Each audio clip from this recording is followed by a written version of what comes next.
Your time has come at last, dear reader. While we began this tale long ago, we hope it is yours to finish. But this story is not yours alone. No, it is tied to another. And the journey you take together could change the fate of both our worlds. Shall we begin? They called it the Cinder Night. What came from those dark, starless skies would change the world of Moss forever. The peace that had settled across the land was broken by an unconquerable nightmare. And that night, the animals nearly met their end.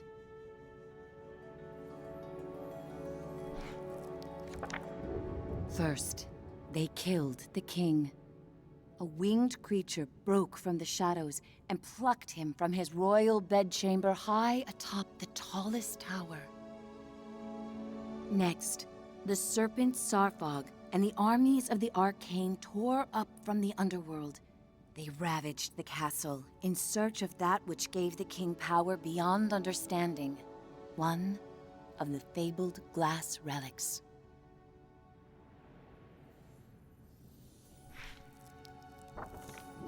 The King's Guard fought bravely, but the castle soon pulsed with the Arcane's evil.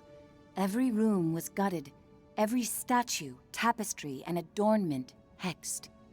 But the glass was never found. Even the reclusive sprites set aside their differences on that fated night. They sent a great champion, empowered by their own glass relic, to challenge the serpent and its steel army.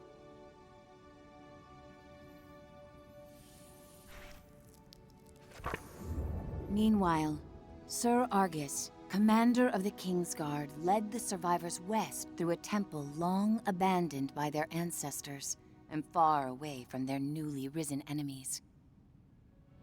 It was an arduous escape. Finally, after passage beneath the impassable mire, they found refuge in a clearing hidden safely in the trees.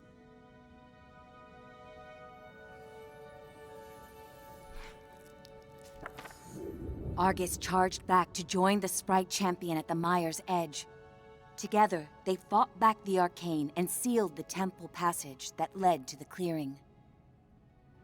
But the champion was gravely injured. Clutching his glass, he retreated deep into the forest where he drew his last breath. A large tree grew upon him. It stood many years in watchful duty, safeguarding the glass and awaiting its next hero.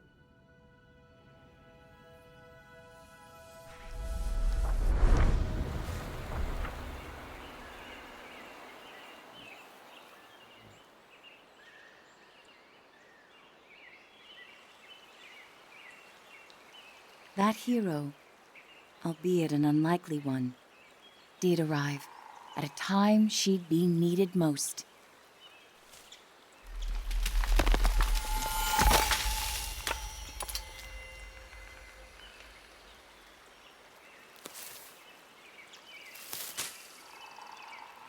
Quill was out adventuring beyond the edge of the clearing. Dusk was creeping in, but she wondered what she might find if she went just a little farther.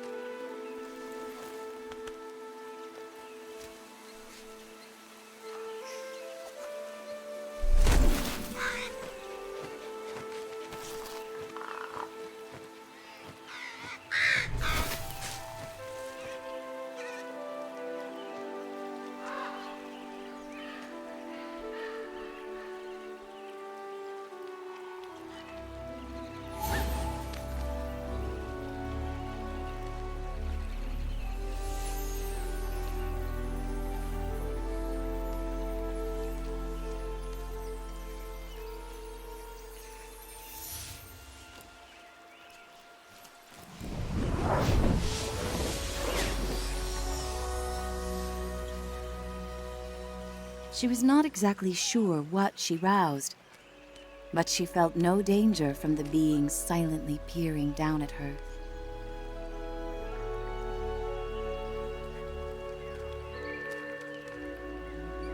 Quill had to hurry. The village gates would soon close, and night would follow.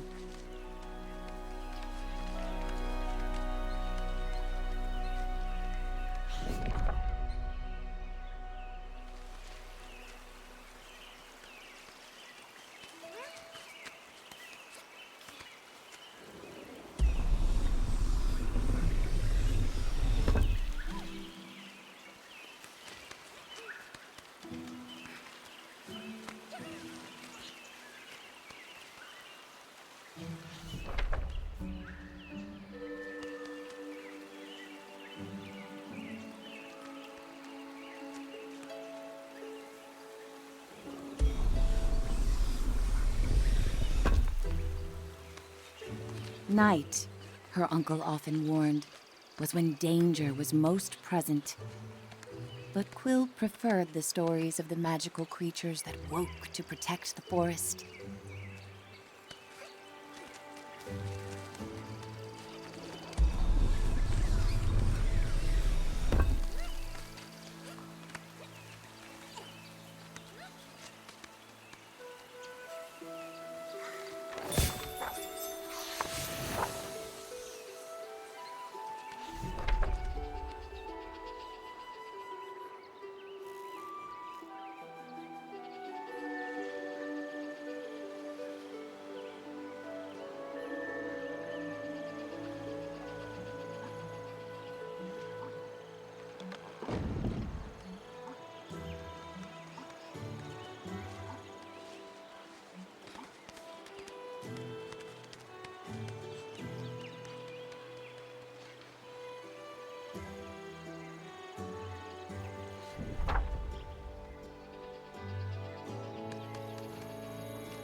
Thanks to her new friend, Quill had saved priceless grains from the hourglass.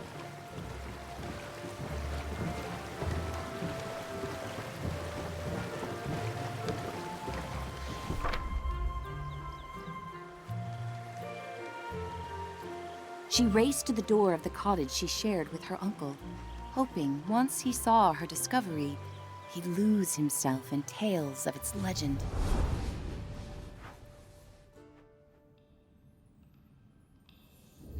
Uncle Argus was watching the evening light dim when Quill burst through the front door of their cottage. Uncle!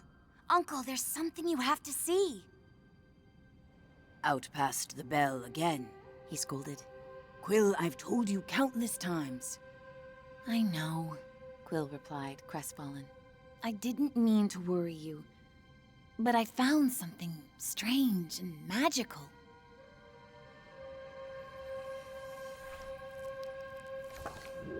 Quill's hands trembled as she showed him the glass. What is it? She asked. A look of panic spilled over her uncle's stoic exterior. Where did you find this? Roared Uncle Argus. Quill had never seen her uncle so shaken.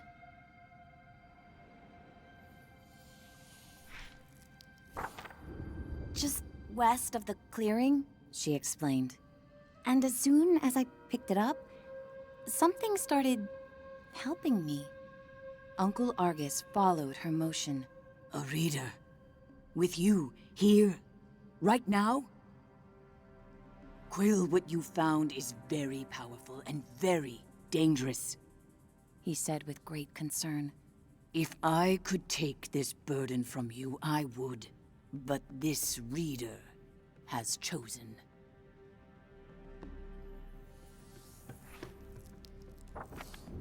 Even with the moon full and bright, I must go right away. Quill pressed. Where are you going? I can help. We can help. No, he snapped. They'll find you and tear you apart. I have to go alone. It is for your own safety and for everyone here in the clearing. His long, heartfelt hug told her he was heading for danger.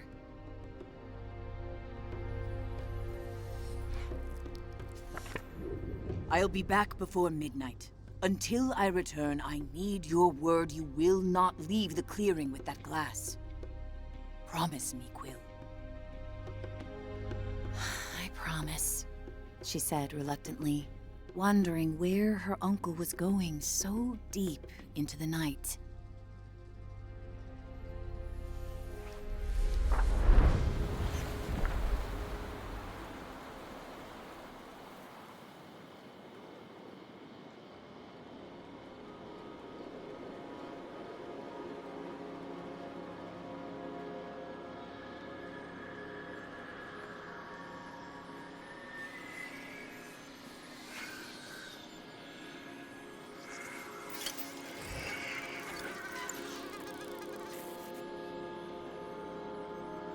Hey, kid! Kid! Wake up! Hey, kid, over here! I know where your uncle went. I can show you. You're twofold now, very important. Bring that glass, and your sidekick too. We're going to need them. Quill called out. Hey! Starthing, wait! Quill had never met a Starthing. In campfire stories, they often meddled in the lives of mortals. And when they appeared, mischief followed.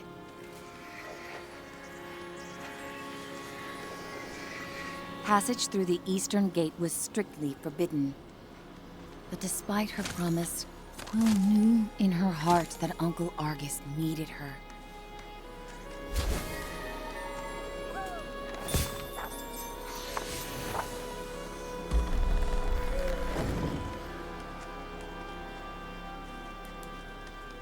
Quill demanded answers.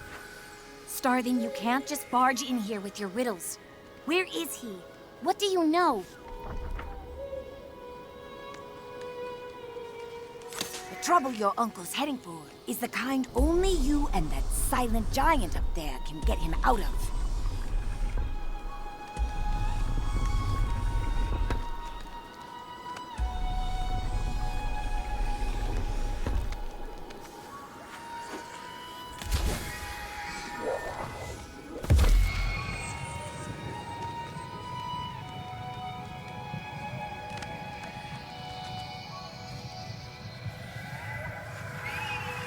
This way, kid, urged the Starthing. And don't forget to tuck your ears in.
Just on the other side is the mire, the starling assured her. There's a good chance your uncle's still there.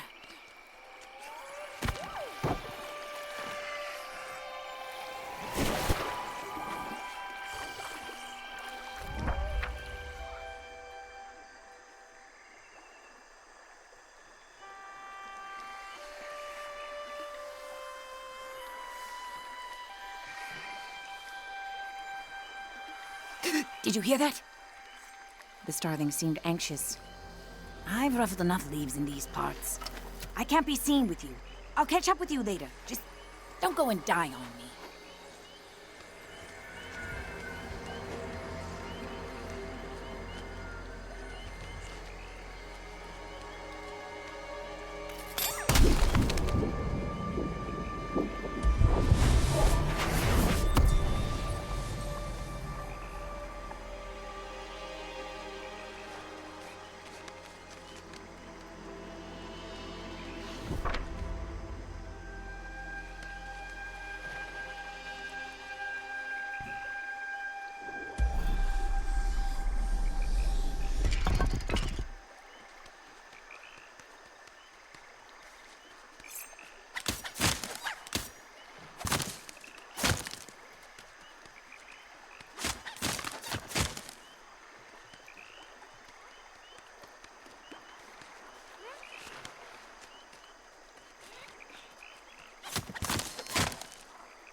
A whisper echoed through the trees.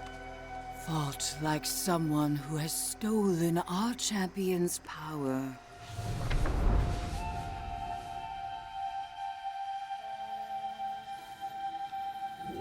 A small, yet fantastical band of sprites emerged, surrounding Quill. I'm Veda, root seer of the mire, and you have crossed into our domain.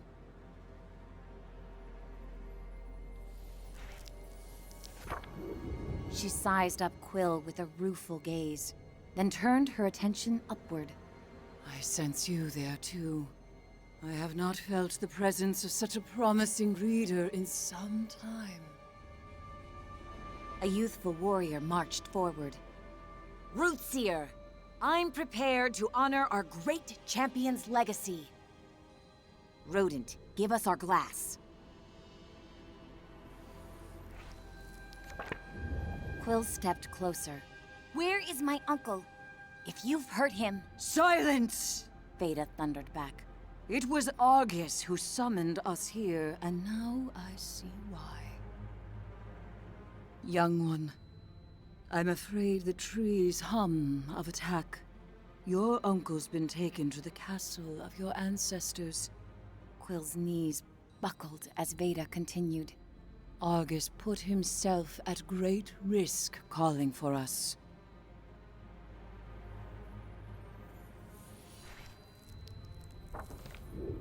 Your uncle once took a solemn oath to protect the glass of your fallen king. He is the only one left who knows where it's been hidden. The Arcane have long sought to wrest that knowledge from him. And you dare to cross into the mire with our glass? Sarffog will soon burn through this forest looking to tear you and your reader apart. Unless, of course, you find them first.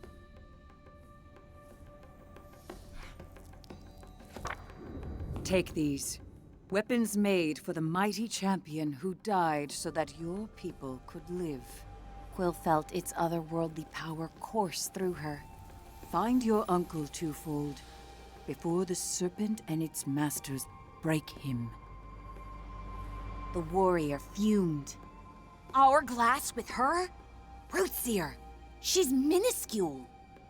Come now. The reader has chosen its hero. We must let their story unfold.